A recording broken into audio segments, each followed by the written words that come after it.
2009 సంవత్సరంలో కురిసిన వర్షాలు భారీ వరదల కారణంగా శ్రీశైలం డ్యాం గేట్లు ఎత్తగా అవుట్ఫ్లో ఒత్తిడికి ముందు భాగంలోని పంచ్ఫుల్ వద్ద భారీ గుంత ఏర్పడింది. దీంతో ఆ యొక్క ప్రాంతాన్ని పరిశీలించేందుకు పూణేకు చెందిన శాస్త్రవేత్తల బృందం శ్రీశైలం డ్యాం వద్దకు చేరుకుంది.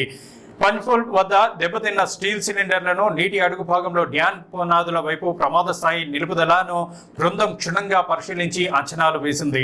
అనంతరం శ్రీశైలం డ్యాం సమీపంలోని వ్యూ పాయింట్ వద్ద ఉన్న నీటిపారుదల శాఖ కార్యాలయంలో డ్యాం ఇంజనీర్లతో నిపుణుల బృందం సమీక్షా సమావేశం నిర్వహించింది. డ్యాం నమూనాలతో ప్లంజ్ఫుల్ వద్దకు నీటిలో ఎలా వెళ్లాలనే కోణంలో బృందం సభ్యులు ఇంజనీర్లతో చర్చించింది. అయితే ఈ ప్లంజ్ఫుల్ అధ్యయనం 2 రోజుల పాటు జరుగుతుందని పరిశీలన బృందం ఒక ప్రకటనలో వెల్లడించింది.